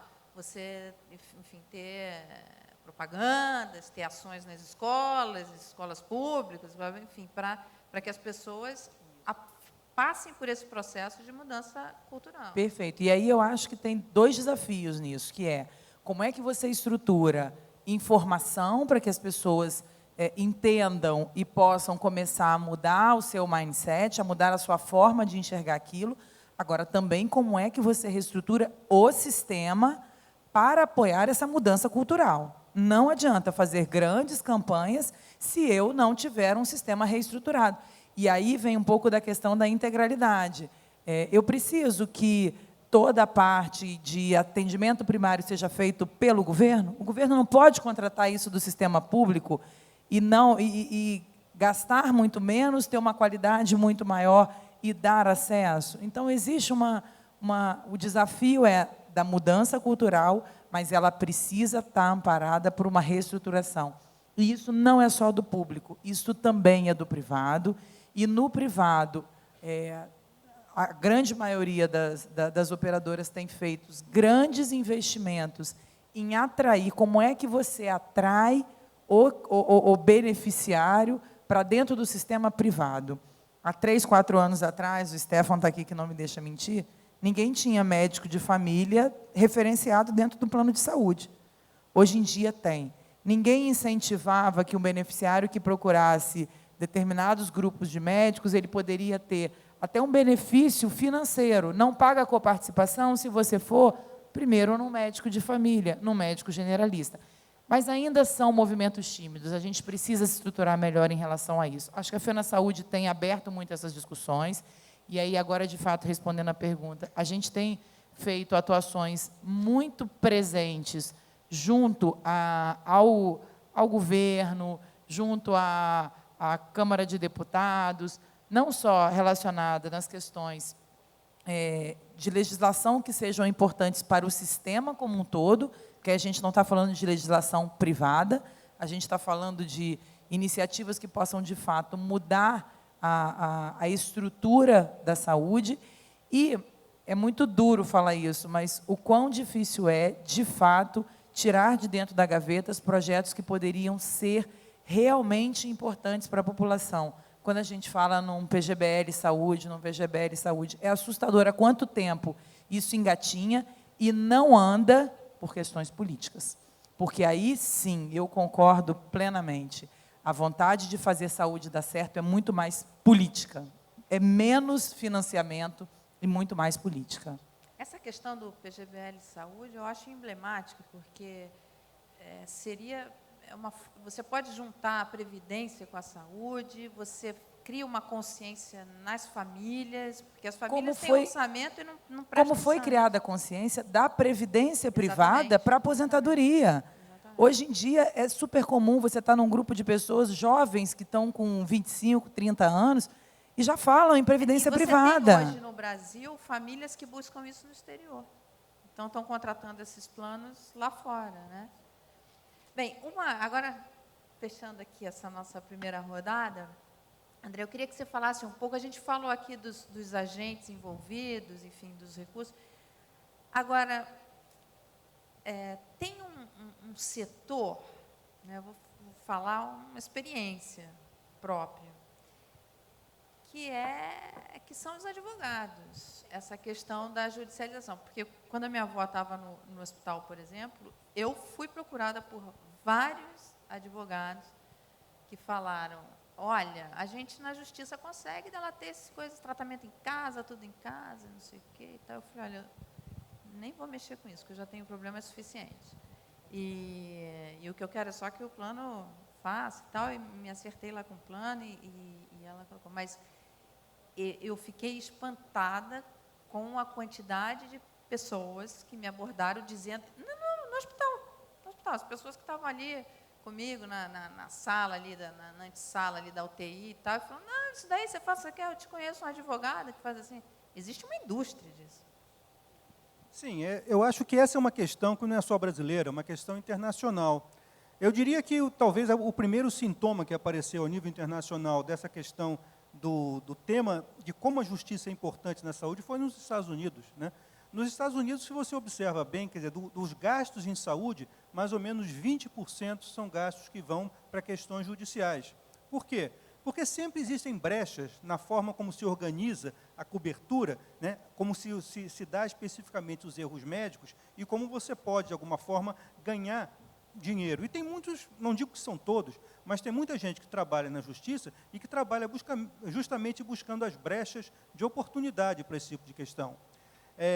Isso levou a uma consequência, um dos grandes fatores que levou ao encarecimento, por exemplo, dos planos de saúde nos Estados Unidos, é esse fator do custo inicial que um médico tem que ter ao fazer um seguro da sua própria profissão, que é o chamado seguro de malpractice, né? Um médico, normalmente, nos Estados Unidos, para ele sair numa especialidade, ele vai já ter que pagar um seguro anual de malpractice, que é quase tanto quanto ele vai ganhar, em torno de 100 a 200 mil dólares por ano. Então, você imagina como é que isso vai impactar, especificamente, o custo da saúde.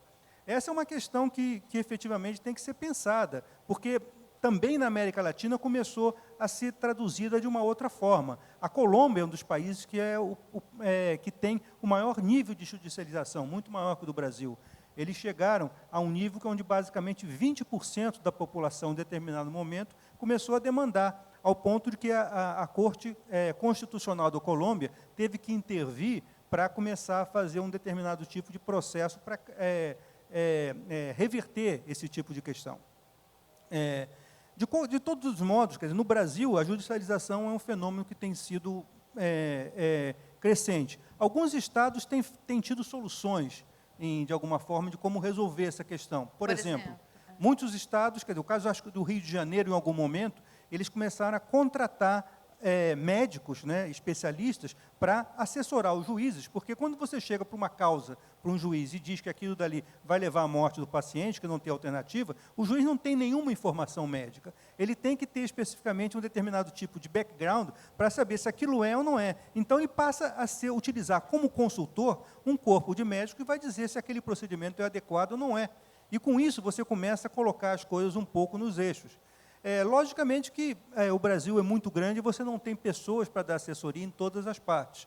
E a tendência que se tem, especificamente, que a judicialização ainda tenha um crescimento muito grande. Agora, o maior e o principal fator que faz com que a judicialização cresça é não haver uma definição mais clara de procedimentos, de protocolos, de regras. O Brasil, por exemplo, só para a gente ter uma ideia, até hoje não existe um protocolo nacional de câncer no Brasil, aquela questão que a gente estava discutindo hoje de manhã. E por não existir um protocolo de câncer, isso faz com que qualquer tipo de questão que alguém venha reclamar, assessorado por médicos, por empresas ou o que for, vai, de alguma forma, não ser questionado pelo fato de que não existe uma regra protocolar. Então, é necessário que não só que se tenham protocolos detalhados sobre cada caso específico, mas também uma revisão sistemática e consistente de todos os protocolos que existem. Essa é uma questão fundamental. Eu acho que falta especificamente uma grande estratégia de implementação das regras que existem no Brasil. Essa é uma das questões que a gente estava colocando.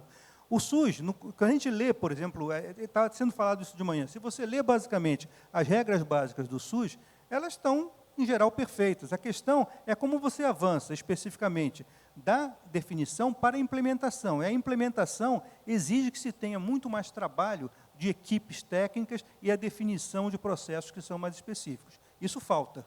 É necessário que se tenha muito mais regulação e muito menos, às vezes, até estratégias específicas de organização do serviço pelo setor público, porque o setor público pode contar, e cada vez vai ter que contar mais, com a colaboração específica do setor privado, de todas as áreas, mas com uma regulação muito maior.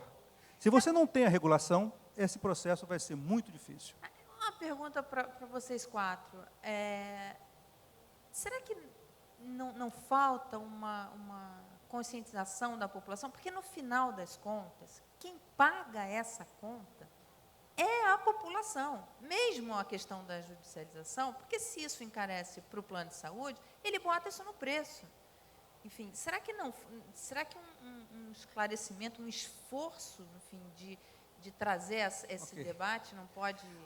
É uma questão muito importante. Quer dizer, eu gostaria de começar a discutir isso pelo seguinte, né, porque tudo isso é um conflito que existe entre o direito individual e o direito coletivo. E essa é uma discussão que no Brasil é muito tênue ainda. Na Alemanha, por exemplo, a questão da judicialização, que começou a existir em determinado momento, ela foi revertida com a aplicação de uma norma jurídica que se chama reserva do possível. Essa reserva do possível ela se vale basicamente do seguinte: você não pode, por exemplo, prejudicar o interesse coletivo em nome de interesse individual quando se trata do uso do orçamento. Então, por exemplo, se o orçamento ele é finito e ele está destinado a proteger determinadas coisas, a utilização do orçamento, por qualquer que seja o tipo de recurso judicial que você vai utilizar, para beneficiar indivíduos, tirando recursos de compromissos orçamentários que estavam comprometidos anteriormente, é uma questão que passa a ser contrária à lei. Então, esse tipo de legislação na Alemanha se chama reserva do possível.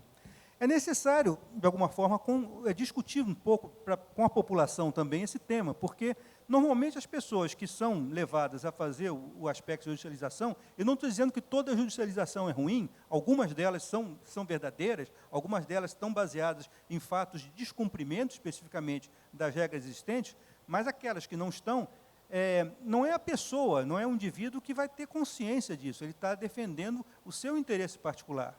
É necessário que se tenha a possibilidade de discutir isso coletivamente. E parte dessa discussão coletiva passa por uma maior informação, a redução da assimetria da informação que existe entre os serviços, o médico, as unidades de saúde, e o indivíduo, e a comunidade próxima a esse centro de saúde. E isso é uma questão que eu acho que a atenção primária e a medicina de família podem ter um aspecto muito relevante. Nesse setor, a assimetria de informação, Enorme, eu acho que é onde mais existe. Impressionante. Doutora, queria complementar? Não. Eu comecei aqui dizendo que vocês podiam fazer pergunta e não estou deixando ninguém fazer pergunta, né? Estou aqui. Então, vamos passar aqui para a plateia. Oi?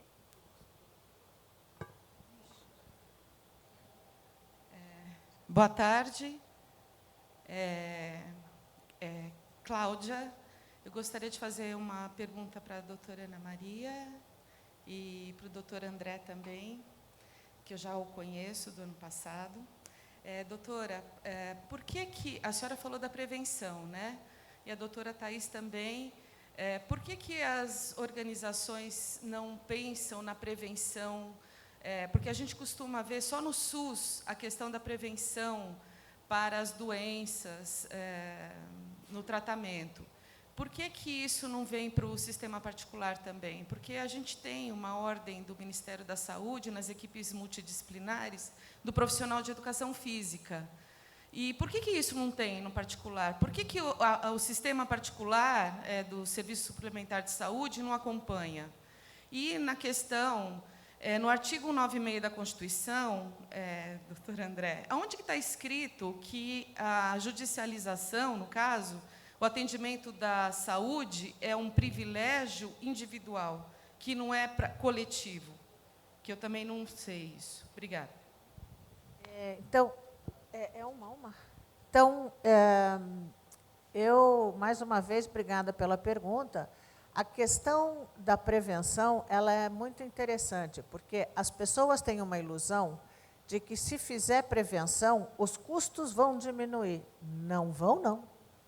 Se fizer a prevenção, principalmente se você pensa no curto prazo, os custos vão aumentar, porque prevenção é uma coisa que não tinha e passa a ter. Então, aumenta o custo, porque aquilo foi incorporado.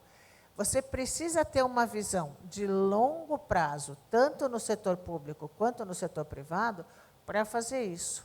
Então, às vezes, existem operadoras de saúde que estão preocupadas se a empresa vai trocar o plano o ano que vem ou não, e que acha que, então, talvez não vale a pena.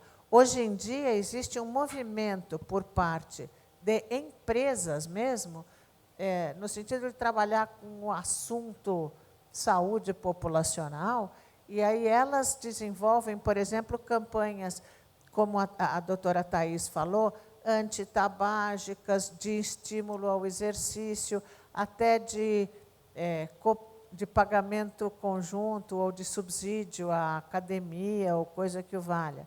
Quer dizer, e prevenção, de novo, existe prevenção primária, secundária, terciária. Então, se você tem uma prescrição médica de que você tem que tomar X medicamento e você não toma, porque você não tem com o que pagar, você vai ficar mais grave e vai precisar de um cuidado mais caro. Então, existe uma série de empresas e uma série de operadoras, hoje em dia, que têm programas que ajudam a também pagar o medicamento. As pessoas estão olhando para isso cada vez mais de perto. E esta é uma iniciativa que, por exemplo, as empresas estão começando a trabalhar. Quer dizer, se você pega, existe uma série de eventos que estudam quais são os programas para usar o conceito que o doutor Estevão estava falando, mais custo-efetivos. Então, por exemplo, você garantir que a pessoa, o cidadão sob cuidado, tome o remédio dele contra a pressão, se você ajuda a pessoa a comprar alimento mais saudável, menos processado, se você até ensina isso, você está fazendo prevenção e promoção. Então, a única coisa que não pode é acreditar que prevenção, no curto prazo, diminui custo, porque a pessoa vai viver mais e, portanto, vai custar mais. Ela pode colocar mais dinheiro no sistema, seja mediante os seus impostos, seja mediante o pagamento do seu plano de saúde. Mas ela gastará mais porque ela, no decorrer do tempo, vai consumir mais. Isso, senhoras e senhores, eu gostaria de dizer que envelhecimento não é um problema de saúde. Envelhecimento é um ganho. Nós que somos jovens há mais tempo, temos que interpretar isso. Quer dizer, uma coisa que está acontecendo no Brasil hoje é uma democratização da sobrevivência. Eu acho que isso é muito importante. E isso é também por uma série de ganhos que se obteve com medicina preventiva, saneamento básico, etc., vacina, medicamento, e também com assistência médica. Quer dizer, o século XX foi o século em que se desenvolveu uma série de tecnologias e quem está colhendo esses frutos somos nós, no século XXI, jogando bola, mais ou menos, aos 80, dos quais eu ainda estou longe. Bom, com relação ao tema da Constituição, o que a Constituição fala, ela não fala em direito individual. O que ela fala é que, basicamente, que a saúde é direito de todos e dever do Estado. E, dentro dos princípios organizadores do SUS, o que você tem como um deles é o princípio da integralidade. O que, basicamente, nunca foi, ou tem sido muito pouco especificado, é a forma como esse princípio da integralidade tem que ser aplicado. Ao longo dos anos, de 88 para cá, muita coisa foi feita, especificamente no sentido de você definir determinados tipos de procedimentos, de você definir um conjunto de medicamentos essenciais, ou seja, houve vários progressos, eu não estou dizendo que esses progressos não ocorreram. E também ocorreram progressos até mesmo do ponto de vista de você criar estruturas específicas de avaliação de tecnologia, onde você consegue definir as tecnologias que são apropriadas e podem ser pagas ou financiadas pelo SUS e as que não podem. Então, esse processo avançou de alguma forma, mas avançou ainda de uma forma muito tímida, e ele não foi incorporado, em grande medida, pela questão do judiciário. O judiciário ele não interpreta esses avanços, especificamente, como avanços legais que podem, de alguma forma, limitar o fato das pessoas quererem fazer uma demanda e, pelo princípio que está na Constituição da integralidade, você poder pedir qualquer coisa. Nos últimos anos, eu acho que isso tem sido, de alguma forma, revista por essas experiências de estados e por uma incorporação maior do conhecimento técnico na discussão da judicialização. Mas, efetivamente, muita coisa poderá avançar ainda nesse campo, né? Olá, meu nome é André Balalai. Vou fazer, é um tipo de pergunta, mas também um pouco de provocação. A gente estava discutindo um pouco hoje à tarde com o André. De fato, a gente tem... A discussão era, será que o SUS precisa de tanto mais dinheiro ou será que a gente também precisa de uma melhora na gestão do SUS? E a discussão foi um pouco no ponto de que tem a parte centralizada do SUS, onde existe um controle muito mais rígido, e na parte descentralizada, que vai onde o Dr. Stefan falou bastante, de como a gente controla o gatekeeper, né? Mas o ponto da minha pergunta é, boa parte da ineficiência, eu acho, está na parte descentralizada, que é a rúbrica de gestão dos municípios, casos clássicos de compra de ambulâncias pré-eleição, e que não viram medicamento, e a geladeira do posto de saúde quebra e perde todas as vacinas. Então, isso não é nada novo, não é nada diferente para ninguém, né? Como é que vocês enxergam, eu acho que é uma pergunta mais geral, né, do ponto de... Como é que, com um sistema de saúde estruturado de uma maneira centralizada e descentralizada, e aonde a gente discute judicialização, medicamento, mas dos 110 bilhões de orçamento, isso é uma parte de 10%, 15% disso. E a ineficiência dos outros 60% está na gestão do descentralizado. E aí, como é que vocês enxergam com uma política de saúde do SUS integral?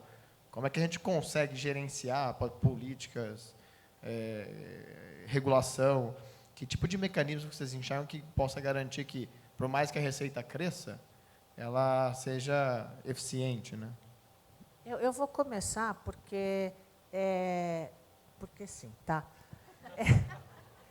Na verdade, isso que você mencionou não é ineficiência. O que você mencionou é jogar dinheiro fora em corrupção, que é um problema seríssimo.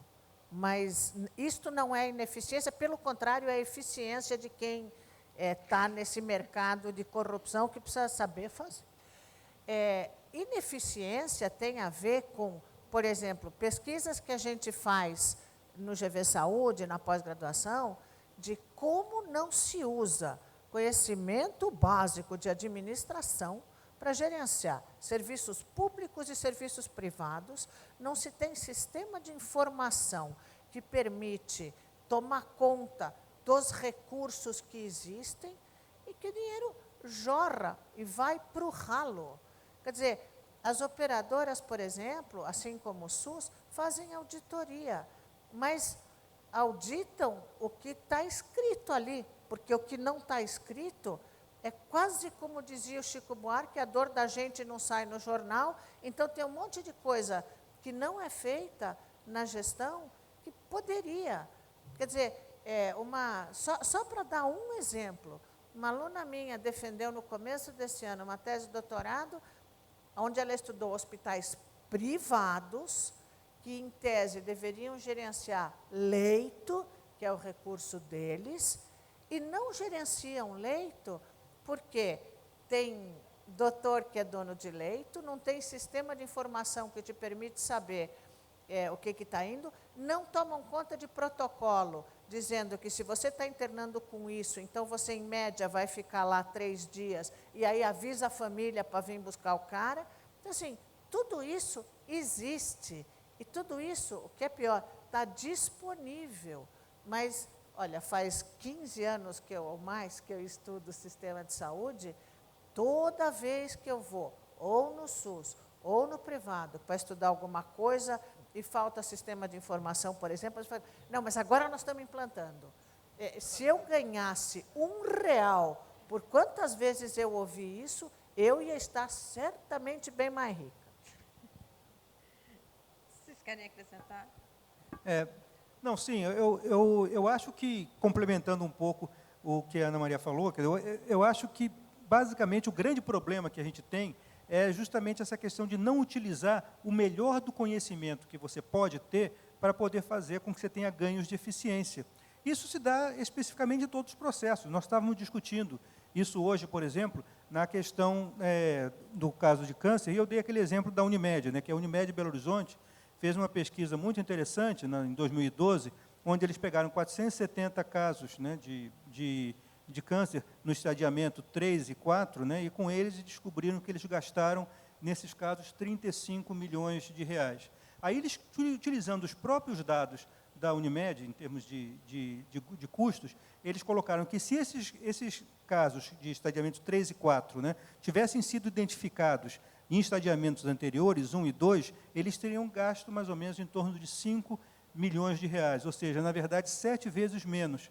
E isso daí com a possibilidade de ter salvo muito mais vidas também. Então, são coisas assim desse tipo, que não só tem a ver com a questão da eficiência dos processos e da utilização adequada do conhecimento, mas também com determinados tipos de questões humanitárias. Agora, é necessário, com isso, investir também. E o que a Ana colocou é muito importante. Se você não tem os sistemas de informação, os sistemas de detecção precoce, essa questão toda, como é que você vai fazer? Isso exige investimento também. E é um investimento sistêmico, é um investimento cultural, é um investimento que tem que fazer com que você possa mudar a cabeça de todas as pessoas para poder fazer esse tipo de processo, né?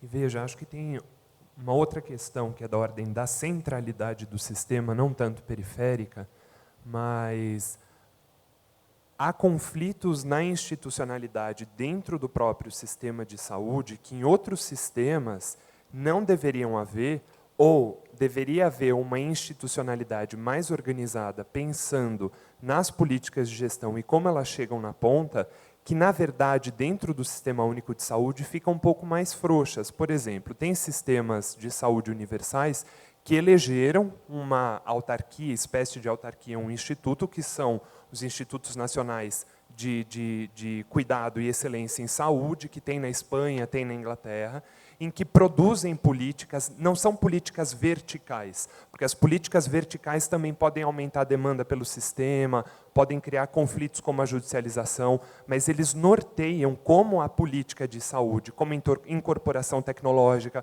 quais são as melhores evidências para a incorporação tecnológica, é por quali, é por auditoria de quali, é por um outro tipo de modelo, que acaba ocorrendo e que isso facilita quem está na ponta. E outra questão também, que é da ordem da centralidade, não só de quem está ali na ponta do município fazendo, nós, enquanto elementos sanitários, reforma sanitária, fomos especialistas em criar demandas, principalmente demandas tecnológicas e demandas de especialistas, para depois ver como elas se adaptavam dentro do Sistema Único de Saúde, aí até um pouco indo no sentido da resposta da Cláudia. Veja, a gente primeiro pensa em quantos profissionais a gente vai lançar, para depois ver como é que essa conta de profissionais vai se adaptar dentro do sistema de saúde. Isso não ocorre em outras realidades. Primeiro a gente faz um diagnóstico da necessidade sanitária, depois a gente pensa quais são os profissionais que vão ter que incidir, e não simplesmente porque a gente acredita na saúde como um direito, que tem que ser promovida,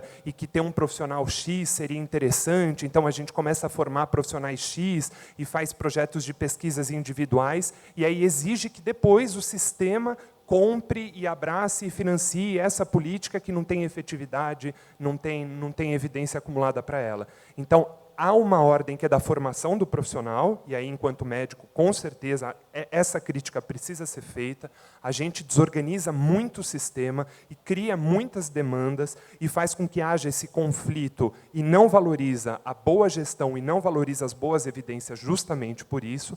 E a gente precisa pensar em uma regulação da formação e da disponibilidade desses profissionais e dessas tecnologias de uma forma mais institucionalizada. A gente tem a Conitec, enfim, tem outros recursos de gestão, mas que a gente precisa qualificar um pouco mais, justamente porque se a gente cria essas demandas adicionais e cria essas realidades meio que paralelas ao que tem de evidência sanitária, a conta nunca vai fechar e o sistema de saúde vai virar um Frankenstein de partes tentando produzir saúde e cuidado, que nunca vai ser único no sentido de ser algo que promova um mínimo de cobertura universal de cuidado para as pessoas. Eu só para complementar um pouquinho do que o André e a doutora Ana Maria comentaram sobre a questão da informação, eu não sei o quanto de vocês aqui conhecem o sistema privado. existe uma determinação judicial provocada pelo CREMERGE, o Conselho Regional de Medicina do Rio de Janeiro, contra a ANS, onde ela é proibida, e, consequentemente, nós, operadoras também, de solicitar a informação do CID a qualquer prestador, sob a justificativa do sigilo médico. Ou seja, os profissionais de saúde, quando preenchem uma guia para solicitar um exame, uma cirurgia, uma internação, ele pode escrever que o paciente está tendo um infarto agudo no miocárdio, mas ele não pode dizer qual é o código na classificação do CID-10 da doença. Como é que você faz gestão, como é que você faz levantamento epidemiológico, se você não tem uma informação básica, que é diagnóstico primário, secundário, e não há advogado que consiga fazer cair essa liminar provocada pelo belo CREMERGE. Loucura, né? Tem mais uma pergunta Exato. na plateia, a gente está caminhando para o final. Plano estadual de saúde daquele estado que estivesse linkado com um plano diretor de regionalização daquele estado, com um plano diretor de investimento, e sequer hoje existe dentro dos estados uma contratação dos serviços que tem que se fazer com um instrumento colocado por um decreto, tudo bem um decreto, mas é uma coisa bacana. Ou seja, os planos estaduais que eu venho lendo, né, agora até mesmo o INCRA está deixou de ser o protagonista, isso está tudo em Brasília, mas tudo bem, né, é política, né, vida que segue. Não existe nada, gente, não existe nada que tenha assim, uma correlação com financiamento, com regionalização. E outra coisa, que eu queria deixar assim, quando vocês falam, a gente fala em cultura hospitalocêntrica, pronto-socorro, uma coisa é certa, essa cultura só vai mudar quando os serviços próximos das nossas casas, eles foram resolutivos. Isso é fundamental. A resolutividade vai fazer mudar essa cultura, senão não muda. Outra coisa, informação em relação ao que os hospitais fazem, né? Quando ele recebe um paciente do câncer, para tratamento do câncer, desde 98, foi a primeira política que eu participei ali, a 3535, enfim, obrigava os serviços, os hospitais que quisessem tratar câncer, que tivessem implantado lá dentro um registro hospitalar de câncer. Lá em 98, acredito eu, que devia ter no país uns 3 serviços que tivessem se implantado. Ou seja, falar para a gente que a informação é importante agora, por quê? Porque agora eu acredito que o Ministério da Saúde também ele está cobrando mais isso dos serviços. E aí o serviço, deu informação. Mas o RHC, tudo bem, ele não vai dar a situação de câncer daquela localização, né, daquele município, ele vai dar apenas informações de como aquele hospital, aquele serviço está cuidando do câncer. Então, assim, tem questões graves, que o sistema de saúde, essas questões que eu estou colocando aqui, existe uma falta de conhecimento muito grande dessas questões de instrumentos de gestão nas pessoas que hoje estão sendo, né, terceirizadas pelos secretários estaduais, municipais de saúde, para levar isso adiante. A gente precisa de um conhecimento também especializado nessa área. Aqui, a gente tem aqui na nossa mesa, pessoas, assim, e eu vi hoje em várias mesas, assim, o médico especialista no cuidado ao paciente, que está ali dentro do serviço, dos hospitais, pesquisa, né, ensino. E cadê esse cara que está fazendo esse planejamento? Ou seja, que não está fazendo esse planejamento, que não está registrando isso nos seus instrumentos de gestão do SUS, porque assim era uma forma também de você fazer essa contratualização. Eu tinha mais coisa para falar, mas não tem tempo. Obrigada. Alguém quer complementar? Porque a gente vai ter que encerrar. Eu já estourei meu tempo aqui. Bem, mais uma vez eu quero agradecer a oportunidade de ter participado dessa mesa. Esse assunto é tão relevante para as famílias, para as políticas públicas. É uma pena que a sociedade não esteja mobilizada para essa discussão. Como como a discussão fica tão simplista, né? Fica tão rasa. Então, a sociedade se mobiliza por uma série de coisas, e essa questão que é fundamental, porque a gente está falando de vida, e com qualidade de vida você acaba vendo as pessoas, as famílias, enfim, mais preocupadas em retardar o envelhecimento do que em envelhecer bem, né? Do que ter essa política ali. Quero agradecer a presença de todos vocês. Eu espero que... Foi gravado esse debate? Não, porque a gente podia mandar para o ministro ver, porque ele ia gostar de ver o que a gente debater aqui. Muito obrigada. Obrigada a vocês.